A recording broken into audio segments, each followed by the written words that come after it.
Je ne vais pas transporter ce petit morveux. Il va me salir tout l'habitacle. Sortez de ma voiture, a hurlé ma belle-mère, avant de me pousser dehors, avec mon enfant gravement malade, directement sur le bas-côté de la route. Mon mari a détourné le regard en silence, sans dire un mot.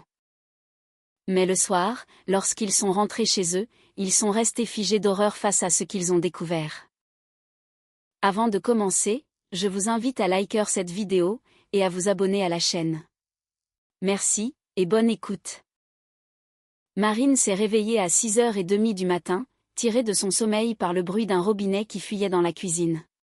Par la fenêtre de son appartement de 3 pièces, situé en plein centre-ville, l'aube pointait à peine. Elle s'est étirée, puis a tâté la place vide à côté d'elle. Romain était déjà parti à l'usine. Il travaillait comme mécanicien, avec un roulement en 3/8, et aujourd'hui il faisait l'équipe du matin. Depuis la chambre d'enfant, on entendait des bruits de remuement, ainsi qu'un faible murmure. Daniel, son fils de 6 ans, était déjà réveillé, en train de bricoler quelque chose avec son jeu de construction. Le garçon avait hérité de sa mère une passion pour les sciences exactes, et il pouvait passer des heures entières à assembler des modèles complexes, qu'il s'agisse de robots ou de vaisseaux spatiaux. Marine s'est levée, a enfilé son peignoir, et s'est dirigée vers la cuisine. Cet appartement lui avait été légué par sa grand-mère Elisabeth, 3 ans plus tôt. La vieille dame avait travaillé toute sa vie comme professeure de mathématiques dans un lycée technique, et elle avait réussi à s'acheter un logement en plein cœur de la ville. À l'époque, en recevant cet héritage, Marine s'était sentie protégée. Pour elle et pour Daniel, c'était enfin l'assurance d'avoir un vrai foyer. Elle a allumé la bouilloire, puis a ouvert le réfrigérateur. Sur une étagère, il y avait un mot laissé par Romain, mon amour. J'ai pris des saucisses pour le petit déjeuner. Je rentrerai tard ce soir. Ma mère m'a demandé de l'aider avec ses meubles. Bisous, R. Marine a froncé les sourcils. Nadine, sa belle-mère, exigeait de plus en plus d'attention de la part de son fils ces derniers temps. Un jour, il fallait déplacer une armoire, un autre réparer un robinet, ou encore l'accompagner à la campagne pour chercher des provisions. Romain ne refusait jamais rien à sa mère, même lorsque lui et Marine avaient prévu quelque chose pour le week-end. « Maman, il est où papa Romain ?» a demandé Daniel. Il venait d'apparaître dans la cuisine, les cheveux ébouriffés, serrant dans sa main un robot fraîchement assemblé. « Au travail, mon chéri. Tu veux une omelette ? » « Oui. Est-ce que je peux montrer au robot comment tu cuisines ? » Marine a souri. Daniel adorait inventer des histoires sur ses robots, et il leur parlait comme s'ils étaient de vrais amis. Après le divorce de Marine avec le père biologique du garçon, ce dernier avait mis du temps à s'habituer à la présence d'un nouvel homme à la maison. Cependant, Romain avait fait preuve de patience, et, petit à petit, il était devenu presque comme un vrai père pour l'enfant. Pendant que son fils déjeunait, Marine se préparait pour aller au travail. Son poste de professeur d'anglais, dans l'école privée l'Académie, lui assurait de bons revenus, surtout si l'on comparait avec les établissements publics. Le directeur l'appréciait beaucoup, pour son professionnalisme et sa capacité à gérer les adolescents difficiles. À l'école, la journée s'est déroulée comme d'habitude. Marine a donné 6 heures de cours, corrigé des contrôles, et elle est restée jusqu'à 19h pour une réunion parents-professeurs. Lorsqu'elle est enfin rentrée chez elle, la lumière était allumée dans l'appartement, mais le silence régnait. « Dani, je suis là », a-t-elle appelé, en retirant ses chaussures dans l'entrée. « Maman, on est ici », a répondu son fils, depuis le salon. Marine a avancé dans la pièce, et elle a vu Daniel. Il était assis sur le tapis devant la télévision, avec Nadine à ses côtés. Sa belle-mère portait son habituel tailleur marron. Ses cheveux étaient soigneusement coiffés, selon une coupe qu'elle n'avait pas changée depuis au moins 15 ans. « Bonjour, Marine », a salué froidement Nadine, sans même quitter l'écran des yeux. « Bonsoir. Où est Romain ? Il prend sa douche. Nous avons passé toute la journée à déplacer des meubles. Mon petit garçon est fatigué. » Marine a ressenti une légère irritation en entendant l'expression « mon petit garçon », mais elle n'a rien dit. Nadine parlait souvent de son fils de 30 ans avec le même ton que s'il en avait 12. Maman, mamie Nadine a dit que son téléphone était cassé, a informé Daniel, sans détacher son regard du dessin animé. Oui, figure-toi, a soupiré la belle-mère. Il ne marche plus du tout. Il refuse même de s'allumer. Et moi, j'ai besoin d'un téléphone pour le travail, pour la caisse électronique. Tout passe par une application maintenant. Marine a hoché la tête, puis elle est retournée dans la cuisine pour réchauffer le dîner. Quelques minutes plus tard, Romain est apparu, l'air frais après sa douche, vêtu d'un pantalon de jogging et d'un t-shirt. « Salut, chérie », a-t-il dit en l'embrassant sur la joue. « Comment s'est passée ta journée à l'école ?»« Normalement. Je suis juste un peu fatiguée. Et vous, comment ça s'est passé avec les meubles ?»« Très bien. Maman voulait déplacer l'armoire dans un autre coin. On s'en est occupé depuis ce matin. » Ils ont dîné tous les trois. Nadine a refusé de manger, prétextant un régime. Après le repas, la belle-mère est rentrée chez elle, et Romain a aidé Daniel à monter une nouvelle maquette d'avion. Le lendemain, Marine a décidé de laver la veste de son mari. Il y avait des taches dessus, liées à son travail de la veille avec les meubles. En vidant les poches avant de lancer la machine, elle a senti un objet en papier, a sorti un reçu plié, et l'a ouvert. C'était un ticket de caisse provenant d'un magasin d'électronique. Il s'agissait du dernier modèle de smartphone, d'une valeur de 800 €. La date d'achat indiquait la veille. Marine a senti un froid la glacer de l'intérieur. 800 €. C'était la totalité de leurs économies, un argent destiné à leurs vacances d'été avec Daniel. Ils avaient prévu de partir à la mer, du côté de Nice. Son fils rêvait de ce voyage depuis déjà 6 mois. Le soir, quand Daniel a été couché, Marine a montré le reçu à Romain. « D'où ça sort ?» Romain a rougi, fuyant son regard. « Je voulais te le dire. Maman avait vraiment besoin d'un téléphone pour son travail. L'ancien était complètement mort. Elle n'arrivait même pas à clôturer sa caisse. Pour 800 €, Romain ? On aurait pu lui acheter un appareil tout à fait correct pour 200 €. Eh bien, elle voulait précisément celui-là. Elle dit que les téléphones bon marché se cassent vite, et que celui-ci tiendra au moins 5 ans sans problème. C'était l'argent pour les vacances de Daniel.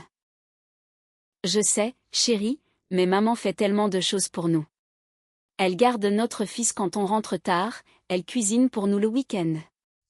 Elle méritait bien un beau cadeau. Marine a regardé son mari, comprenant vite qu'il était inutile de discuter. Romain trouvait toujours une excuse pour justifier les actes de sa mère. Certes, Nadine aidait parfois avec Daniel, mais elle le faisait toujours avec un air de condescendance, comme si elle leur accordait une faveur immense. L'année prochaine, on ira à la mer, c'est promis, a assuré Romain. Je prendrai des heures supplémentaires. Une semaine plus tard, Marine a retrouvé son amie Océane, dans un café situé près de l'école. Elles étaient amies depuis l'université, et Océane était l'une des rares personnes en qui Marine avait totalement confiance. « Tu as l'air bizarre », a remarqué son amie, en remuant le sucre dans son café. « Il s'est passé quelque chose ?» Marine lui a raconté l'histoire du téléphone, ainsi que l'annulation de leurs vacances. Océane a écouté attentivement, puis elle a froncé les sourcils. « Dis-moi, tu es au courant de ce que ta belle-mère raconte sur toi ? » « Qu'est-ce que tu veux dire ? » Ma voisine travaille dans le même supermarché qu'elle. Elle m'a dit que Nadine se plaint de toi à tout le monde. Elle dit que tu es manipulatrice, que tu es tombée enceinte d'un autre homme exprès pour toucher une pension, et qu'ensuite tu as mis le grappin sur son fils. Marine a senti le sang lui monter au visage. Elle dit vraiment ça ? Et comment ? Et aussi sur le fait que tu l'as piégé avec ton appartement. Soi-disant, il t'a épousé pour avoir un toit, et maintenant tu l'utilises. Mais Daniel n'est pas le fils de Romain. Je le sais bien. Mais elle raconte à tout le monde que l'enfant n'est pas de lui, et que toi, par pure avarice, tu refuses de donner de l'argent pour aider sa propre mère. Marine est restée assise, serrant sa tasse entre ses mains. Cela signifiait que Nadine ne se contentait pas de ne pas l'aimer, elle montait activement les gens contre elle, avec méthode, et depuis bien longtemps. Tu en as parlé à Romain? Tu as essayé de lui faire comprendre? Il ne m'écoute pas. Il dit que sa mère s'inquiète pour lui, et que c'est pour ça qu'elle s'exprime parfois de manière un peu crue. De retour chez elle, Marine a essayé de parler avec son mari de ce qu'elle venait d'apprendre. Au début, Romain a refusé d'y croire, puis il s'est mis en colère. Ton amie exagère tout. Maman peut être directe, mais elle n'est pas méchante. Romain, elle raconte à des inconnus que Daniel n'est pas ton fils. Et alors? Biologiquement, il n'est effectivement pas de moi. Mais je l'aime comme mon propre enfant. Tu ne comprends pas. Elle monte les gens contre moi. Ça suffit maintenant, a haussé le ton Romain. Tu en fais toujours tout un drame. Ma mère est vieille, elle est seule. Elle n'a personne d'autre que moi. Tu voudrais que je l'abandonne? La conversation n'a abouti à rien. Romain est parti fumer sur le balcon, et Marine est allée se coucher, avec un lourd sentiment de solitude. Les semaines suivantes se sont écoulées dans un climat de tension. Romain s'attardait de plus en plus chez sa mère, et lorsqu'il rentrait à la maison, il était silencieux et irritable. Marine s'est concentrée sur son travail et sur son fils, essayant de ne pas penser à ses problèmes conjugaux. Un samedi matin, Romain a annoncé qu'il allait chez sa mère. Encore, n'a pas pu s'empêcher de demander Marine. Nous avions prévu d'aller au parc avec Daniel, aujourd'hui. Maman a quelque chose d'important à régler. Elle veut aller voir une voiture. Quelle voiture? Eh bien, elle a décidé de s'acheter un véhicule. Elle en a marre de prendre le bus. Marine a tout de suite pressenti un problème. Avec quel argent? Elle a un salaire de caissière. Elle va prendre un crédit. Je vais l'aider pour l'apport initial. Avec quel argent vas-tu l'aider? Romain a hésité. Bah, j'ai quelques économies de côté. Romain, nous n'avons pas d'argent disponible. Nous venons tout juste de dépenser une fortune pour son téléphone. On trouvera. Je ferai des heures supplémentaires. Le lundi suivant, Marine a découvert la vérité par hasard. Daniel était tombé malade, et elle s'était rendue à la clinique pour obtenir un arrêt de travail. Dans la file d'attente, la femme juste devant elle parlait fort au téléphone, évoquant des histoires de crédit et de voiture. Tu te rends compte, ma collègue s'est acheté une voiture, disait-elle. Elle a pris un crédit chez le concessionnaire, et c'est son fils qui s'est porté garant. Il a signé les papiers. Apparemment, s'il y a un problème, c'est lui qui paiera. Le cœur de Marine a fait un bond. Romain aurait-il signé comme garant pour le crédit de sa mère, sans même la consulter? Le soir même, elle a posé la question directement à son mari. Romain a essayé d'éluder, mais il a fini par avouer. Oui, bon, j'ai signé. Et alors? Maman est très prudente, elle paiera son crédit. Est-ce que tu réalises que si elle ne paie pas, la dette retombera sur nous? Pourquoi elle ne paierait pas? Elle a toujours honoré ses engagements toute sa vie. Romain, c'est très sérieux. Tu aurais dû m'en parler. Tu vas recommencer, a explosé son mari. Maman a tout porté sur ses épaules quand mon père est parti. Elle mérite qu'on l'aide. À nos frais? Oui, aux nôtres. Qui d'autre est censé aider ses parents? Marine a compris qu'elle était prise au piège. Romain prenait des décisions tout seul, la mettant systématiquement devant le fait accompli. De son côté, Nadine obtenait tout ce qu'elle voulait, sans se soucier un seul instant de leur budget familial. Une semaine plus tard, une voiture étrangère, de couleur rouge, a fait son apparition dans la cour de leur immeuble. Nadine avait acheté un véhicule d'occasion vieux de 5 ans, mais en excellent état. Le crédit s'élevait à 5 000 €, avec des mensualités d'environ 200 €. C'est une belle voiture, a reconnu Marine, lorsque sa belle-mère est venue leur montrer son achat. Évidemment, a répondu fièrement Nadine. J'ai rêvé toute ma vie d'avoir ma propre voiture. Maintenant, Je n'aurai plus à me serrer dans les bus avec tous ces clochards. Daniel observait la voiture avec grand intérêt. Mais lorsqu'il a demandé la permission de s'asseoir au volant, sa grand-mère a catégoriquement refusé. Les enfants n'ont rien à faire dans une voiture. Tu vas casser quelque chose, ou bien salir les sièges. Le soir même, Marine a fait les comptes des dépenses familiales. Les 200 € de crédit, auxquels s'ajoutaient l'assurance, l'essence et l'entretien, représentaient une part énorme du salaire de Romain. Leurs propres projets, comme la rénovation de l'appartement ou leurs vacances, étaient repoussés à une date indéterminée. Un mois plus tard, les vrais problèmes ont commencé avec Daniel. Au début, le petit garçon s'est plaint de douleurs au ventre après le petit déjeuner. Marine a d'abord cru qu'il n'avait tout simplement pas envie d'aller à la maternelle, et elle n'y a pas prêté grande attention. Mais vers le soir, l'état de l'enfant s'est dégradé, sa fièvre est montée, et la douleur s'est intensifiée. Pendant la nuit, Daniel n'a presque pas dormi, se retournant sans cesse en pleurant.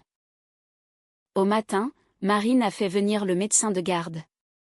Le docteur Lydie, une femme d'un certain âge avec beaucoup d'expérience, a examiné le garçon avec soin. Elle a palpé son abdomen, pris sa température, et écouté son cœur. « On dirait bien une crise d'appendicite aiguë », a-t-elle déclaré, en retirant son stéthoscope. « Il faut aller à l'hôpital immédiatement. » « Avez-vous une voiture ? » « Non », a répondu Marine. « Alors, appelez une ambulance, ou demandez à quelqu'un de vous y conduire. Allez directement au service de chirurgie pédiatrique de l'hôpital régional. Il n'y a pas une minute à perdre. » Marine a raccompagné le médecin, puis elle est retournée auprès de son fils. Daniel était allongé, le teint pâle, les yeux fermés. Sa respiration était lourde. « Maman, j'ai mal », a-t-il chuchoté. « Ne t'inquiète pas, mon chéri. Nous allons aller voir le docteur, et tu iras beaucoup mieux. » Elle a appelé Romain à l'usine. Le contremaître lui a dit qu'il ferait passer le message, mais que Romain ne terminerait son service que le soir. Quant à l'ambulance, l'attente pouvait durer des heures.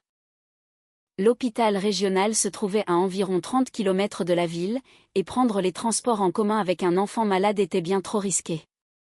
Il ne restait qu'une seule solution, Nadine et sa nouvelle voiture. Marine a composé le numéro de sa belle-mère, se préparant mentalement à une conversation désagréable.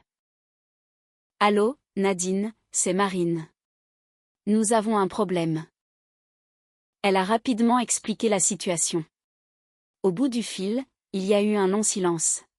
« Et qu'est-ce que tu attends de moi, exactement ?» a fini par demander sa belle-mère. « Que vous nous conduisiez à l'hôpital.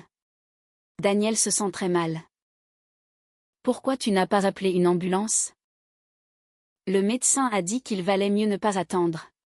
C'est une urgence absolue. Nouveau silence. « Très bien », a fini par accepter Nadine, à contre-cœur. « Je serai là dans une demi-heure.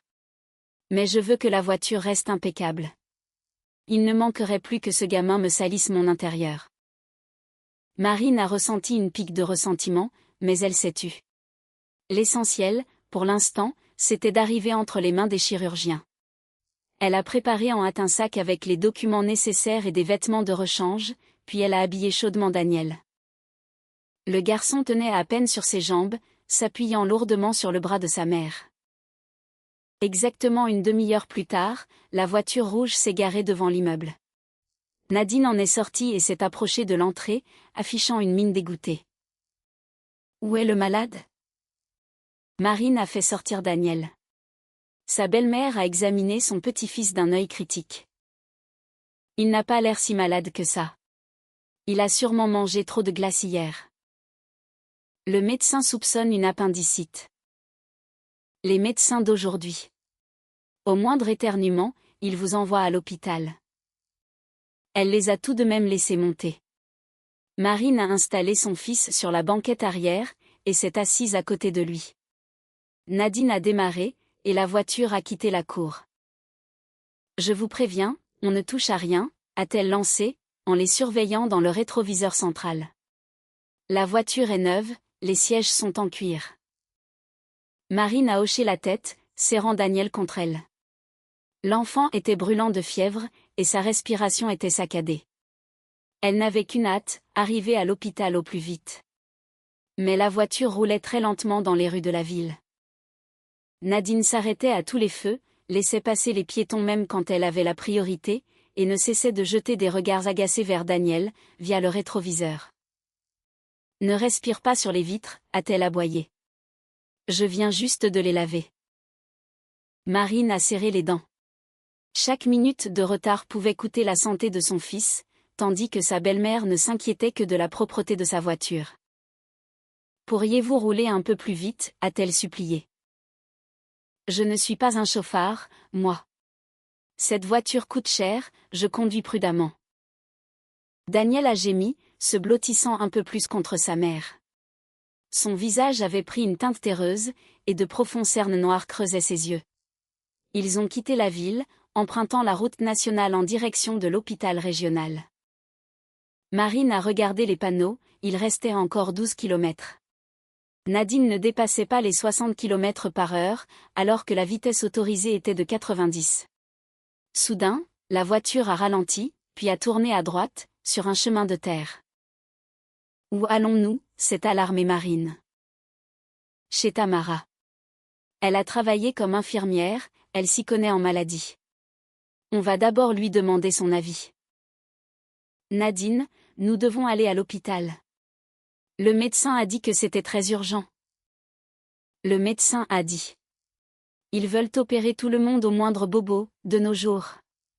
Tamara a de l'expérience, elle a passé 40 ans dans la médecine. Elle saura mieux analyser la situation. Mais nous perdons un temps précieux. On ne perd rien du tout. Un petit détour d'une demi-heure, et on sera fixé sur ce qu'a vraiment ce gamin. La voiture rouge rebondissait sur les nids de poules du chemin de terre.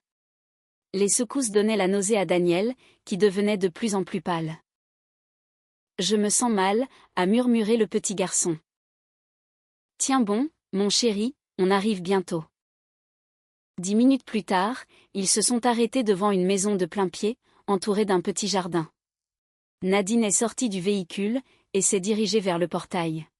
« Restez là, je fais vite. » Marine est restée dans la voiture avec son fils. Daniel reposait sur ses genoux, respirant avec beaucoup de difficulté. Sa fièvre avait de toute évidence encore grimpé.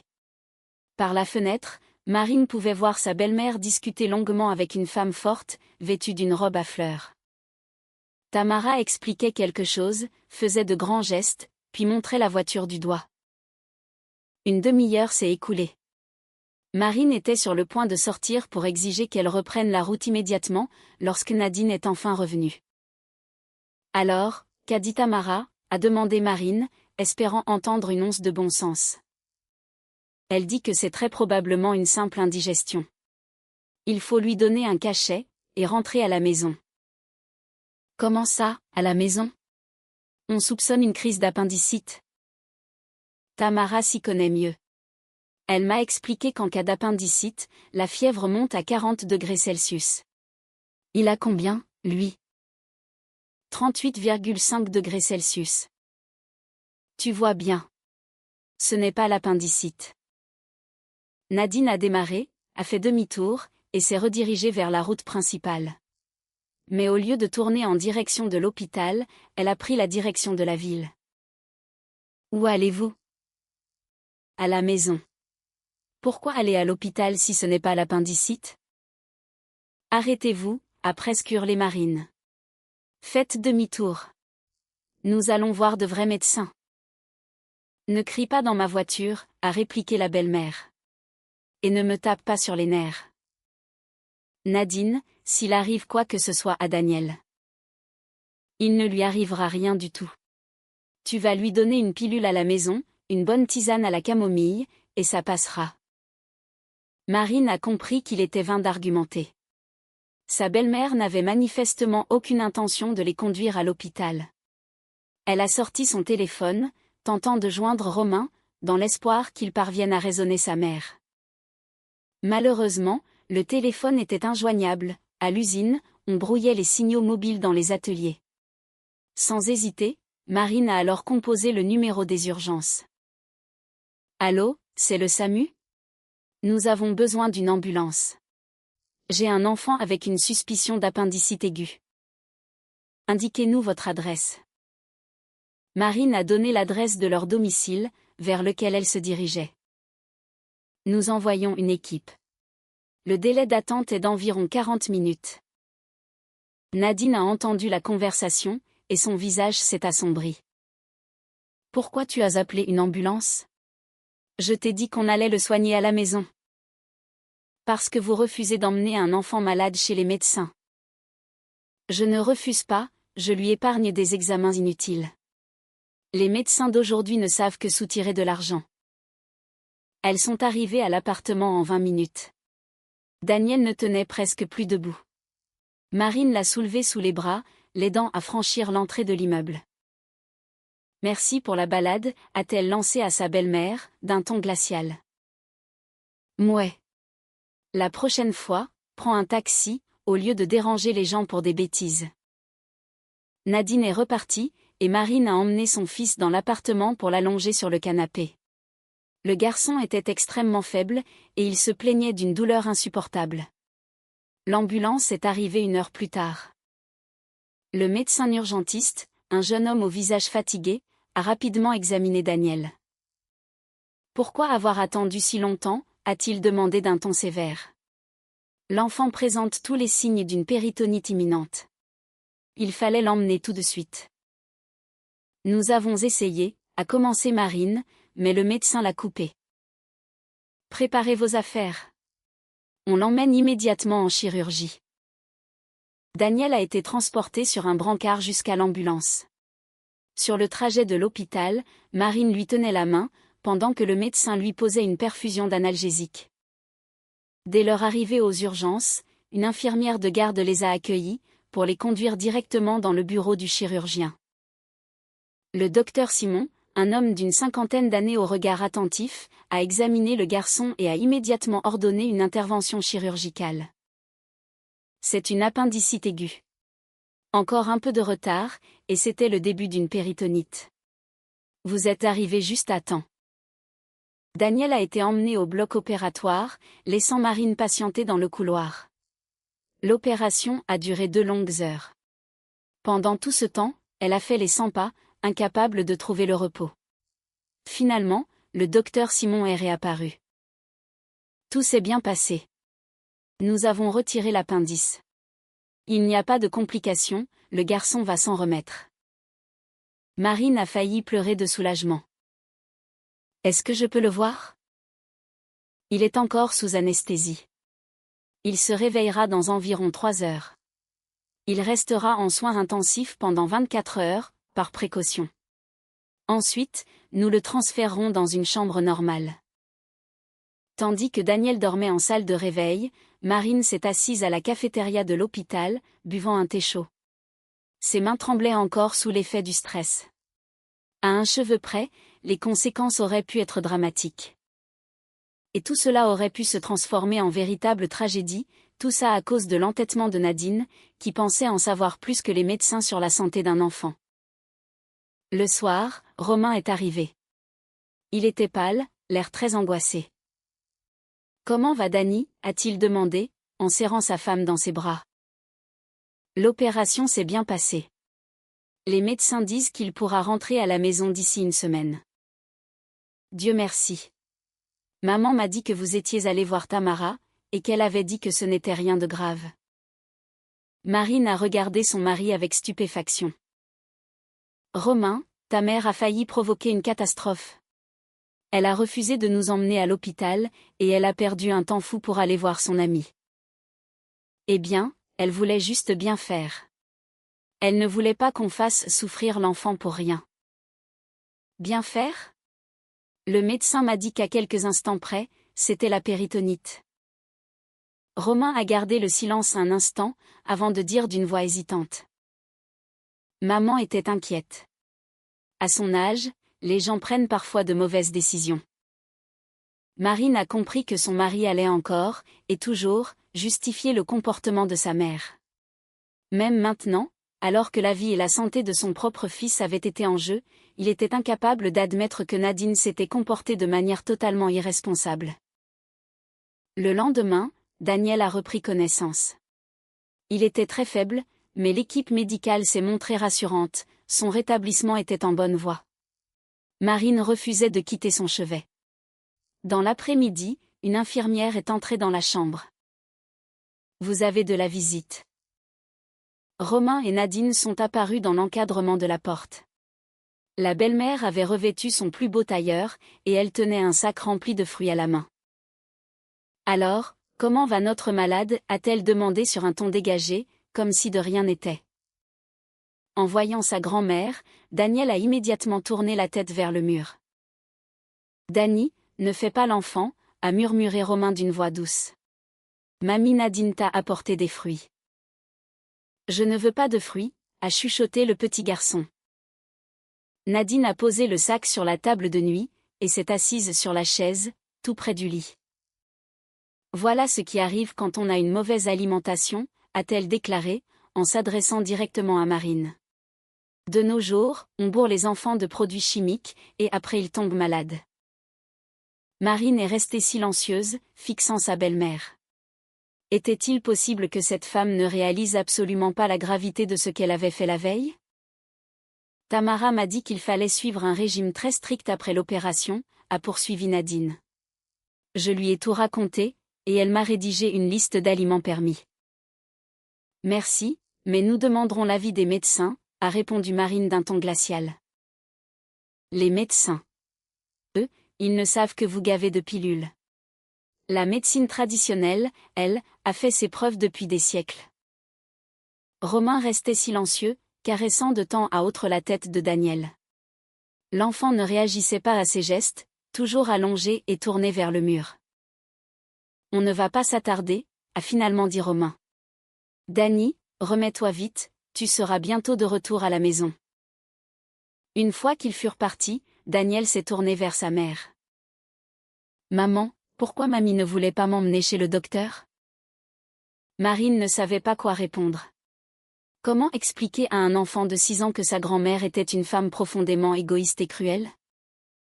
Elle a dû avoir peur, probablement. Et papa Romain, il a eu peur aussi? Oui, mon chéri. Et toi, tu n'as pas eu peur? Non. Je savais que les médecins allaient t'aider. Daniel est resté silencieux un moment, avant d'ajouter doucement. Je veux qu'on vive juste tous les deux. Sans mamie Nadine, et sans papa Romain. Le cœur de Marine s'est serré. Avec son intuition d'enfant, il ressentait parfaitement ce qui se jouait au sein de la famille. Le 3e jour, Daniel a été transféré dans une chambre normale. Marine restait en permanence à ses côtés, dormant sur un lit de camp. Romain passait la voir après son travail, mais ne restait jamais longtemps. Quant à Nadine, elle n'a plus donné signe de vie. Le samedi soir, alors que Daniel dormait profondément, Marine est sortie dans le couloir pour prendre un peu l'air. Près de la fenêtre, 2 femmes discutaient, et l'une d'entre elles lui a semblé familière. En y regardant de plus près, Marine a réalisé qu'il s'agissait de Tamara, la fameuse amie de sa belle-mère, chez qui elles étaient allées au lieu de filer à l'hôpital. Elle avait tout organisé exprès, disait Tamara au téléphone. Nadine préparait son coup depuis un mois pour se débarrasser de sa belle-fille. Elle s'est dit que la maladie du gamin était l'occasion rêvée pour prouver que c'était une mauvaise mère. Marine est restée pétrifiée. La lenteur et le détour de la veille n'étaient donc pas dus à de la simple bêtise, c'était planifié à l'avance. Nadine avait délibérément choisi de ne pas emmener Daniel à l'hôpital. Elle pensait que Romain allait s'en prendre à sa femme, du genre, à cause de toi, le petit a failli y passer, poursuivait Tamara. Mais, apparemment, la belle-fille a eu le réflexe d'appeler le SAMU. Maintenant, Nadine est furieuse, son plan est tombé à l'eau. Marine en avait assez entendu. Elle est retournée discrètement dans la chambre, et s'est assise près de son fils endormi. Ainsi, tout avait été calculé. Nadine avait fait exprès de gagner du temps, de les trimballer chez sa copine, et de refuser d'aller aux urgences. Elle espérait secrètement que l'état de Daniel s'aggraverait, afin de pouvoir accuser Marine de négligence envers l'enfant. Cette femme était prête à sacrifier la santé de son propre petit-fils, dans l'unique but de briser leur couple. Et Romain. Il devait sûrement être au courant des intentions de sa mère. Comment expliquer autrement son incroyable indifférence face à la situation? Marine a contemplé son fils. Daniel paraissait si vulnérable, avec ce pansement sur son abdomen. Les chirurgiens avaient été clairs, l'opération avait eu lieu in extremis. Quelques heures d'attente supplémentaires, et les dégâts auraient été irréversibles. À cet instant précis, elle a pris une décision. Une décision ferme et définitive. Elle et Daniel allaient vivre seuls. Loin de Romain et de sa mère, loin de ces gens prêts à mettre en danger la vie d'un enfant pour assouvir leurs objectifs égoïstes. L'appartement était à son nom. L'argent sur son compte bancaire lui appartenait. Elle avait un emploi stable, et un salaire tout à fait convenable. Elle serait parfaitement capable de subvenir aux besoins de son fils. Quant à Romain, il n'avait qu'à retourner vivre chez sa mère, et payer les crédits qu'elle contractait. Il pourrait écouter ses jérémiades à longueur de journée, et céder à tous ses caprices. Ce serait sans eux. Marine a sorti son téléphone pour envoyer un message à son amie Océane. J'ai besoin de ton aide. C'est extrêmement urgent. La réponse est arrivée dans la minute. Que se passe-t-il? Je demande le divorce. Je mets mon mari à la porte. Je t'expliquerai tous les détails demain. D'accord. Comment je peux t'aider? J'ai besoin des coordonnées d'un bon avocat, et d'un serrurier pour faire changer les serrures. Ce sera fait. Tiens bon. Marine a rangé son téléphone, puis a posé de nouveau son regard sur son fils. Daniel esquissait un léger sourire dans son sommeil. Il devait faire un beau rêve. Désormais, c'était à elle de faire en sorte que ce beau rêve devienne réalité, pour eux deux. Dès demain, elle entamerait une nouvelle vie. Fini les trahisons, les humiliations, et la présence toxique de personnes prêtes à faire du mal à un enfant par pur intérêt personnel. Marine a pris la main de Daniel, et l'a serré tendrement. Le garçon ne s'est pas réveillé, mais il s'est blotti un peu plus contre la paume de sa mère. Cependant, avant cela, il lui fallait encore surmonter la journée la plus terrifiante de sa vie. À leur sortie de l'hôpital, Romain et Nadine les attendaient sur le parking. Marine a été très surprise, elle ne les avait pas prévenus de la date de sortie. On a décidé de venir vous chercher, a expliqué Romain, en prenant sa femme et son fils dans ses bras. Comment saviez-vous qu'on sortait aujourd'hui? J'ai appelé le service, a répondu Nadine. Je voulais prendre des nouvelles de mon petit-fils. Daniel était encore très faible après son opération, et il avait du mal à se déplacer. Les médecins lui avaient prescrit un repos strict à domicile, ainsi qu'une visite de contrôle à la clinique une semaine plus tard. J'ai amené ma voiture, a annoncé la belle-mère. Je vais vous déposer. Merci, a dit Marine, installant son fils sur la banquette arrière. Daniel était livide, et se plaignait d'une grande fatigue. Le trajet vers la maison prenait normalement une demi-heure. Nadine conduisait avec une prudence excessive, contournant chaque nid de poule et chaque flaque d'eau.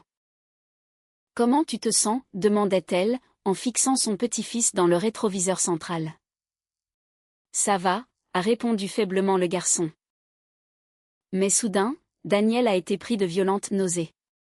Dans un premier temps, il a pâli et s'est blotti contre sa mère.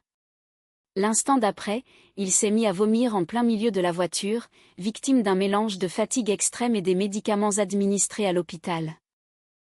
Marine a bien tenté d'ouvrir un sac en plastique, mais il était trop tard.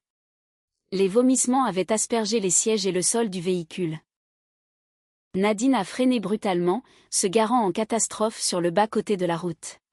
« C'est quoi ce bordel ?» a-t-elle hurlé en se retournant. « Je vous l'avais bien dit qu'il ne se sentait pas bien », s'est justifiée Marine, en essuyant la bouche de son fils avec un mouchoir. C'est une réaction normale après une lourde opération. Normal, a poussé un cri perçant la belle-mère. Il m'a ruiné tout mon intérieur. Elle a bondi hors de la voiture, avant d'ouvrir la porte arrière avec fracas. Je ne vais pas transporter ce petit morveux. Il va me salir tout l'habitacle. Sortez de ma voiture, a hurlé la belle-mère, agrippant Marine par le bras pour la tirer de force hors du véhicule. Maman, arrête, a marmonné Romain, d'une voix faible et sans aucune conviction. Non, je n'arrêterai pas. Ma voiture est flambant neuve, et les sièges sont en cuir. Je n'ai pas pris un crédit sur le dos pour que ce...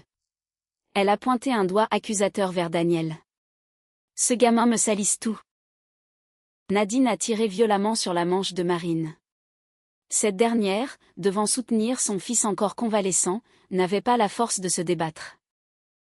Dehors, hurlait la belle-mère. Vous rentrerez à pied. Romain, a appelé Marine, cherchant le soutien de son mari. Romain, assis sur le siège passager à l'avant, avait baissé la tête. Il s'est détourné en silence pour regarder par la fenêtre, sans prononcer le moindre mot. Nadine a littéralement poussé Marine, avec son enfant affaibli, hors de la voiture, pour les abandonner sur le bas-côté de la route. Daniel tenait à peine sur ses jambes, s'agrippant désespérément à sa mère. « Maman, j'ai froid », a-t-il chuchoté. Marine a retiré sa propre veste pour en envelopper son fils. Il se tenait là, sur le bord d'une route très passante, tandis que la voiture rouge s'éloignait dans un vrombissement de moteur. 10 minutes plus tard, ils ont été secourus par une ambulance qui partait en intervention dans un village voisin. L'urgentiste, en apercevant une femme avec un enfant manifestement malade sur le bord de la route, s'est immédiatement arrêté. Que s'est-il passé ? Je ramenais mon fils de l'hôpital. Il s'est senti mal pendant le trajet, et on nous a débarqués ici. On vous a laissé sur la route avec un enfant malade ? Le médecin n'en croyait pas ses oreilles. Montez, nous allons vous ramener en ville. Pendant le trajet, la résolution de Marine est devenue inébranlable, plus jamais personne ne ferait subir cela à son fils. Dès demain, elle demanderait le divorce, et elle jetterait Romain hors de son appartement. Plus jamais elle ne laisserait entrer dans leur vie des personnes capables de faire du mal à Daniel par pur égoïsme. Tout va s'arranger très vite, a-t-elle murmuré à son fils. Maman te le promet. Le lendemain matin, après être rentrée saine et sauve, Marine s'est réveillée avec les idées claires et une détermination sans faille. Daniel dormait dans sa chambre, récupérant de son opération. Romain, lui, était parti travailler avant l'aube, sans même chercher à fournir la moindre explication sur la veille. Marine a pris son téléphone pour appeler Alexandre Perrin, un ancien camarade d'université.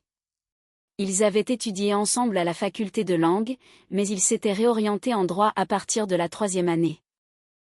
Aujourd'hui, Alexandre travaillait dans un prestigieux cabinet d'avocats, et il s'était spécialisé dans le droit de la famille. Marine. Quelle surprise. Comment vas-tu ? Pas très bien. Alexandre, j'ai besoin de ton aide. Je divorce. Sérieusement ? Je croyais que tout allait parfaitement bien pour toi. Écoute, on va se voir pour en discuter. Tu es libre aujourd'hui ? C'est extrêmement urgent. Bien sûr. Passe à mon bureau d'ici 2 heures. Marine a confié Daniel à sa voisine, une dame âgée qui l'aidait souvent avec le petit. Le garçon était encore faible et dormait beaucoup, mais les médecins l'avaient assuré que sa convalescence suivait un cours normal. Le cabinet d'avocats se trouvait au centre-ville, dans un magnifique bâtiment ancien.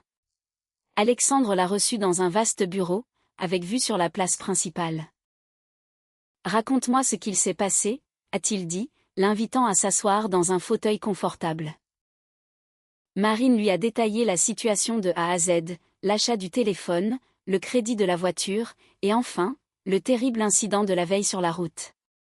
Alexandre a écouté avec une grande attention, lui posant de temps à autre des questions pour clarifier certains détails. « Je vois », a-t-il finalement conclu. Reprenons point par point. L'appartement, il est au nom de qui ? Au mien. Je l'ai hérité de ma grand-mère il y a 3 ans. Parfait. Donc, au niveau du logement, il n'y aura aucun problème. Romain possède un simple droit d'usage en tant que membre du foyer, mais ce droit prendra fin automatiquement avec le divorce. Et à quelle vitesse puis-je l'expulser?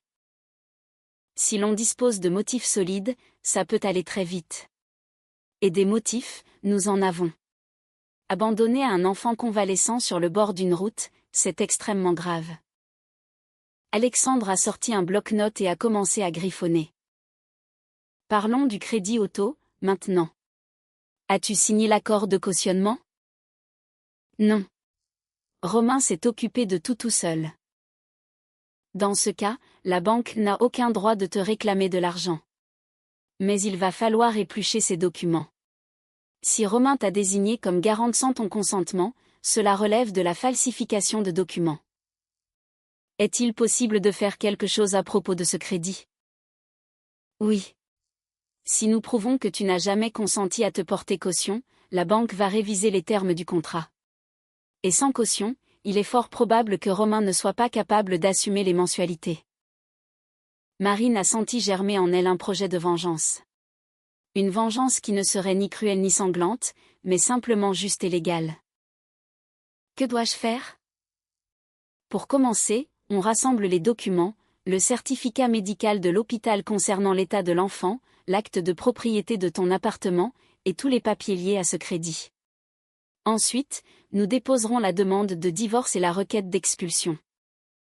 Combien de temps ça va prendre? Avec des motifs aussi graves, compte 1 mois ou 1 mois et demi. Mais nous pouvons accélérer la procédure en prouvant le comportement inapproprié du défendeur. Alexandre l'a regardé dans les yeux. Marine, en es-tu certaine? Un divorce est une étape décisive. J'en suis absolument certaine. Après ce qu'ils ont fait subir à Daniel, je ne pourrai plus jamais leur faire confiance. Très bien. Dans ce cas, on lance la machine. Ils se sont mis d'accord pour se revoir le lendemain, avec le dossier complet. Marine est rentrée chez elle, le cœur allégé. Enfin, elle passait à l'action. Daniel s'était réveillé et avait demandé à manger. Elle lui a préparé un bouillon léger, comme l'avaient recommandé les médecins. Le petit garçon était toujours fragile, mais son appétit revenait. Maman, quand est-ce que papa Romain va rentrer? Je ne sais pas, mon chéri. Il travaille beaucoup. Est-ce que mamie Nadine va revenir nous voir? Pourquoi me poses-tu cette question? Je n'ai pas envie qu'elle vienne. Elle est méchante. Marine a caressé les cheveux de son fils. Les enfants ressentent l'hypocrisie et la méchanceté bien mieux que les adultes. Romain est rentré tard dans la soirée. L'air sombre et fatigué, il a salué sa femme du bout des lèvres. Pendant le dîner, il est resté muet, évitant soigneusement de croiser le regard de Marine. Comment se sent Dany? A-t-il fini par demander. Mieux. Le médecin m'a dit que sa guérison était en bonne voie. C'est bien. Marine s'attendait à des excuses pour l'incident de la veille, ou au moins à une tentative d'explication. Mais Romain restait silencieux, comme si rien ne s'était passé. Romain, il faut qu'on parle. De quoi? De ce qu'il s'est passé hier. Il a levé les yeux, la regardant avec irritation. Maman s'est excusée. Elle a dit qu'elle avait perdu ses moyens à cause de la voiture. Elle s'est excusée auprès de moi? Eh bien, elle me l'a dit à moi, et m'a demandé de te le transmettre. Et toi, qu'est-ce que tu en penses? Romain s'est levé de table, rassemblant la vaisselle. Je pense qu'il ne faut pas en faire toute une montagne. Sa voiture est vraiment neuve. Ma mère est très stressée avec ça. Romain, elle a jeté un enfant malade sur une route. Elle ne vous a pas jeté, elle vous a fait descendre. Et puis, la ville n'était pas loin, 10 kilomètres à peine. Sur une route nationale? Avec un enfant qui sort d'une opération? Et alors? Ce qui est fait est fait. L'important, c'est que Dany aille bien. Marine a compris que la discussion ne mènerait nulle part. Romain ne voyait rien de répréhensible dans les actes de sa mère, ou alors il refusait délibérément de le voir. Je demande le divorce, a-t-elle annoncé, d'une voix calme. Romain s'est figé, les assiettes toujours dans les mains. Quoi? J'ai bien entendu? Tout ça à cause d'hier? Marine, tu es complètement folle. Je suis parfaitement lucide. Et je refuse de vivre une seconde de plus avec un homme qui est incapable de protéger sa famille. Je vous protège. Je ne vois juste pas l'intérêt de me fâcher avec ma mère pour des bêtises. Des bêtises? Romain, ta mère aurait pu causer des séquelles irréversibles à Daniel.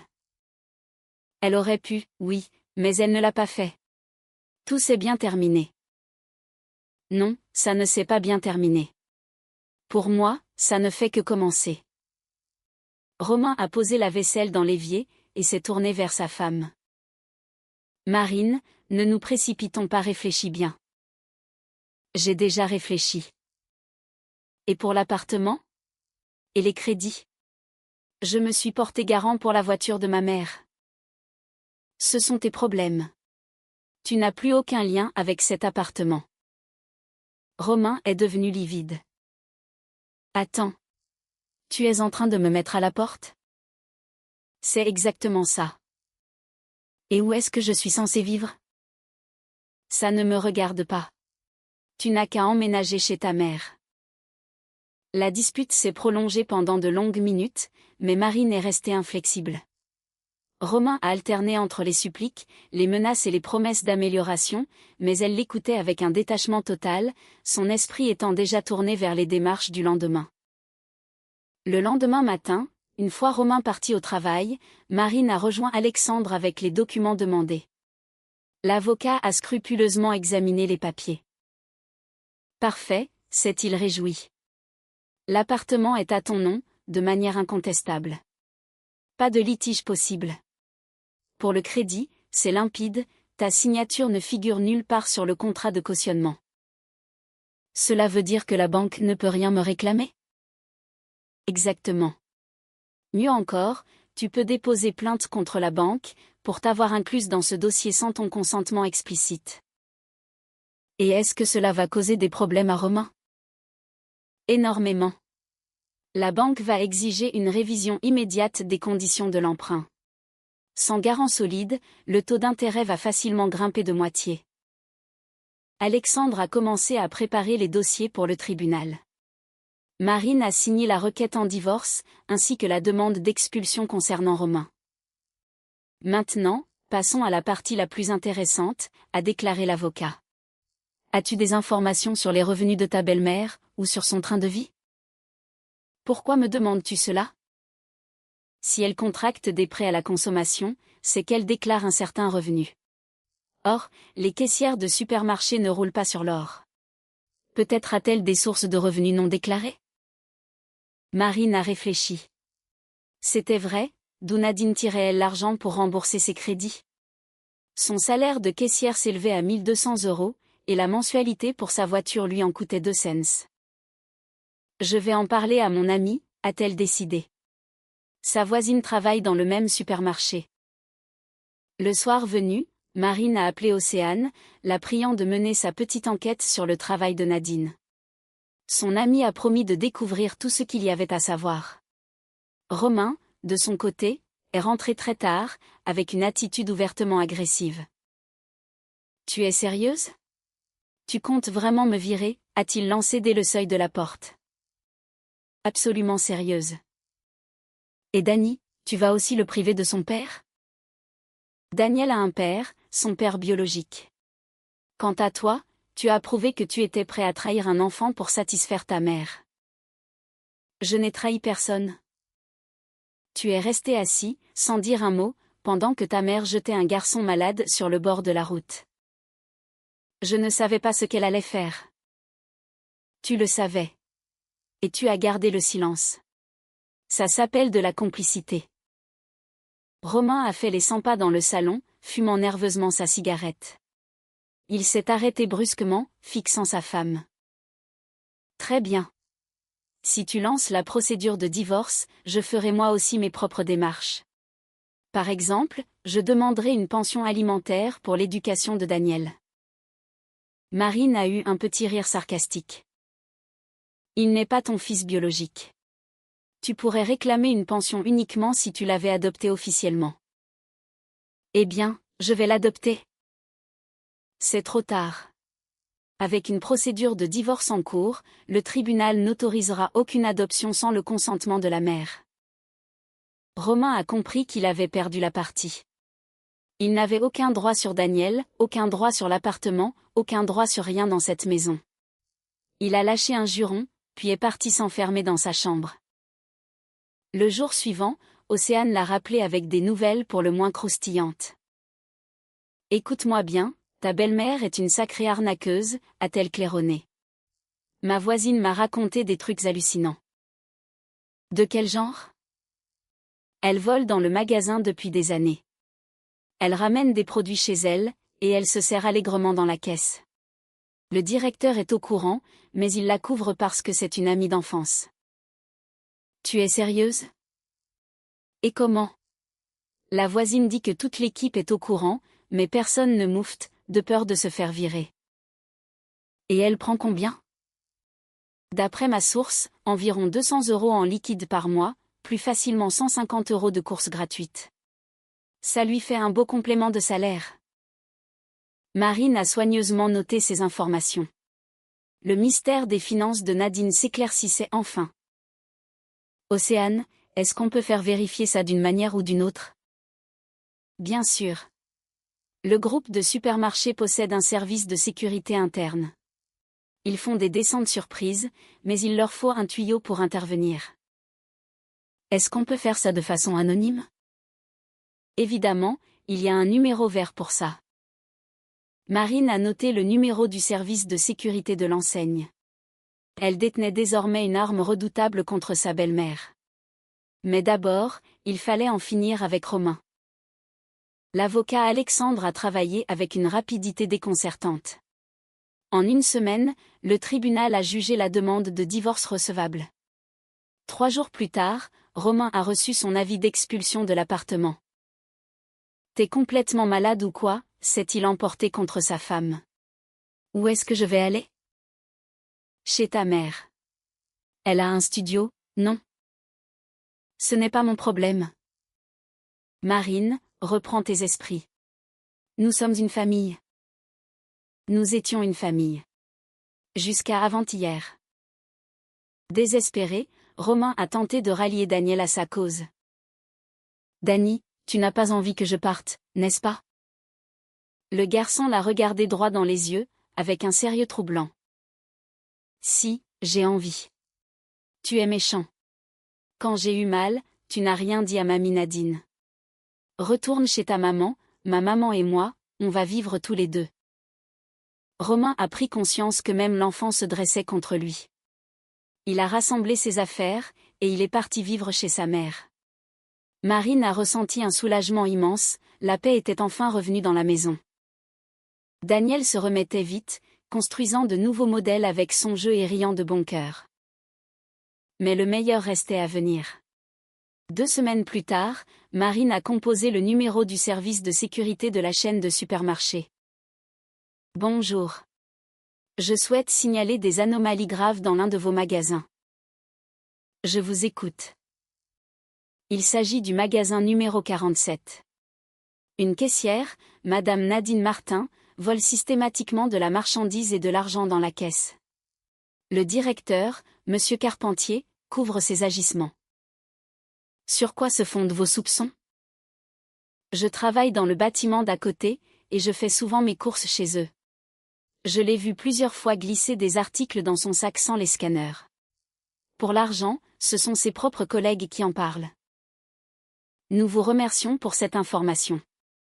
Nous allons diligenter une enquête. Je souhaite conserver l'anonymat. C'est entendu, vos coordonnées n'apparaîtront nulle part. Marine a raccroché, habitée par le sentiment du devoir accompli. La justice devait suivre son cours. Par l'intermédiaire de sa banque, elle a également déposé un recours pour dénoncer l'utilisation frauduleuse de son nom dans le contrat de cautionnement. L'établissement bancaire a réagi au quart de tour, ils ont exigé de Romain le remboursement anticipé du prêt, ou la présentation immédiate d'un nouveau garant solide. La panique s'est emparée de Romain. Il a appelé Marine à de multiples reprises, la suppliant d'être compréhensive, mais il n'a obtenu qu'une fin de non-recevoir. « Ce sont tes histoires, répondait-elle calmement. Débrouille-toi tout seul. » Nadine a bien tenté de contracter un nouvel emprunt pour solder le premier, mais toutes les banques lui ont fermé leurs portes. Ses revenus de caissière étaient jugés bien trop insuffisants pour une telle opération. L'inspection au supermarché est tombée de manière foudroyante, prenant tout le monde de court. Un matin, une équipe d'auditeurs mandatée par le siège est arrivée, exigeant un inventaire complet. Marine l'a appris grâce à Océane, qui tenait ces informations de sa voisine. « Tu n'imagines pas la panique là-bas », lui a raconté son ami. Ils ont vérifié chaque caisse, les stocks, toute la comptabilité. Et ils ont trouvé un trou énorme. De quel ordre ? Près de 5 000 € disparus, et pour plus de 2 000 € de marchandises volées sur les 6 derniers mois. Et que s'est-il passé ? Tous les employés suspects ont été licenciés sur le champ. Le directeur Carpentier a été démis de ses fonctions.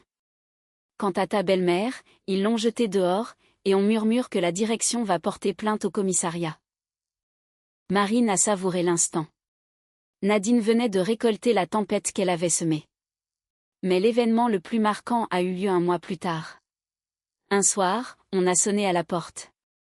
Marine a ouvert, pour tomber nez à nez avec Romain et Nadine.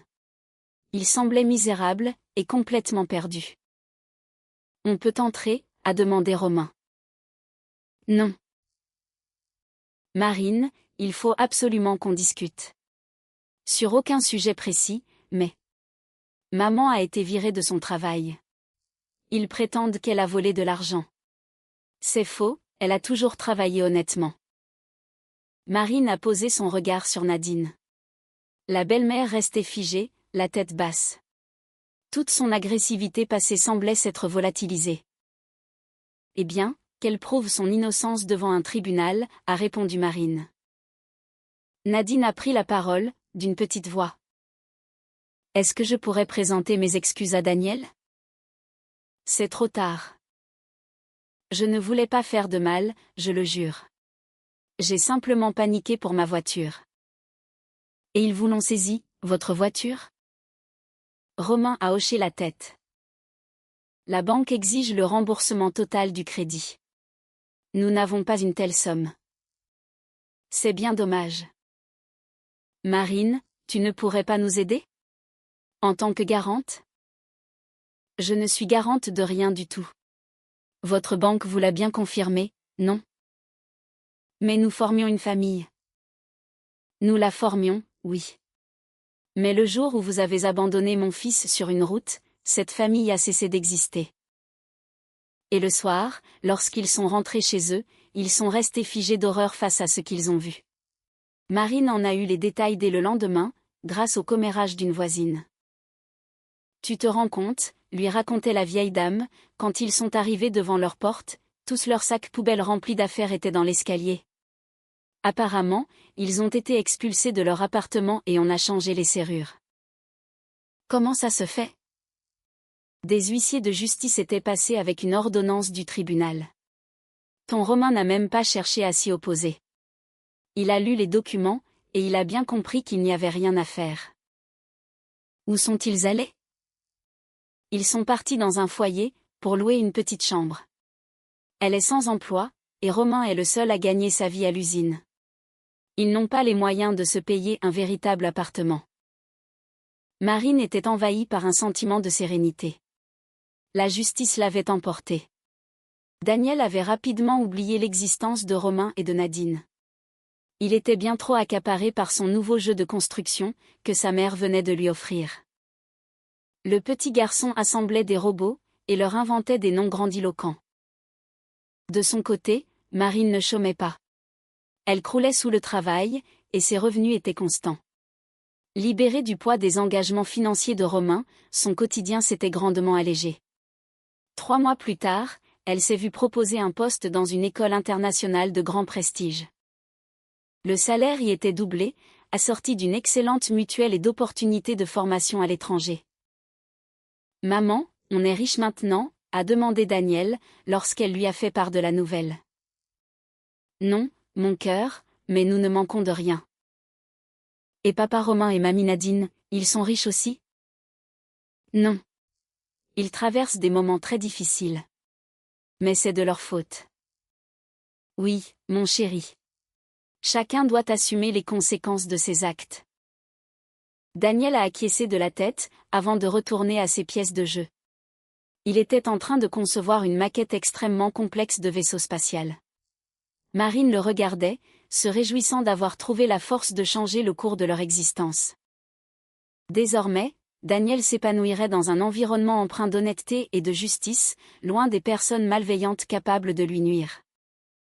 6 mois plus tard, Marine a croisé Romain et Nadine par le plus grand des hasards, à la polyclinique.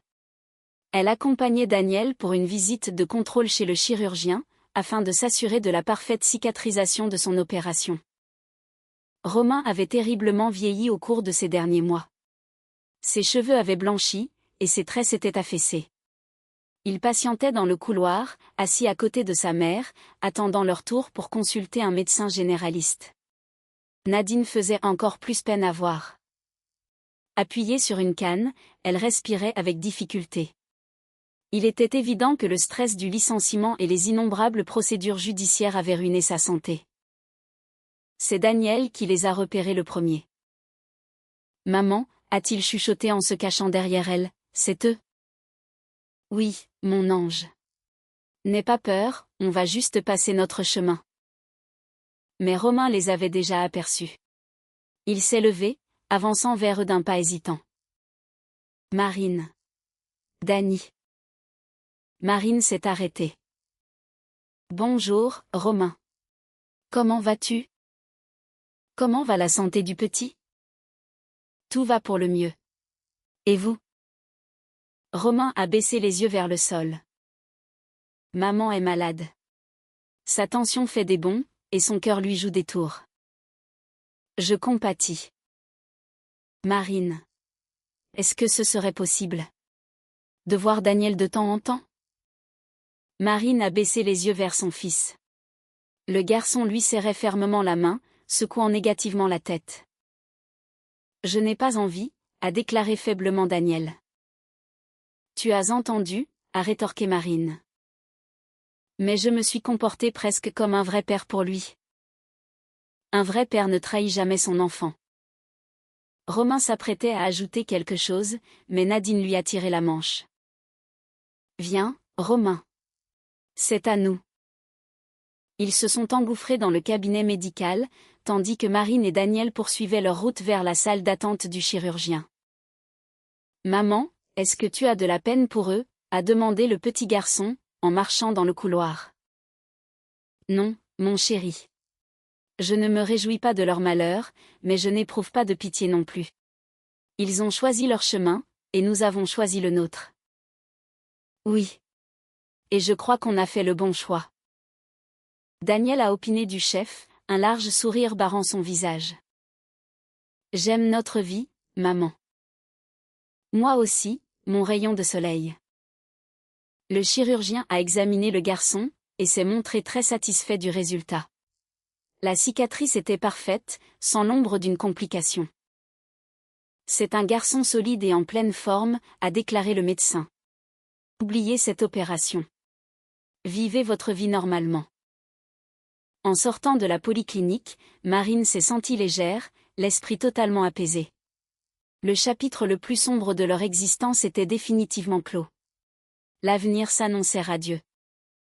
Daniel gambadait à ses côtés, racontant avec enthousiasme les plans de son futur robot, qu'il comptait bien achever une fois rentré à la maison. « Tu sais, maman, je lui ai trouvé un nom. » « Lequel ? » ?»« La justice. Il aura pour mission de protéger les gentils contre les méchants. » Marine a souri tendrement.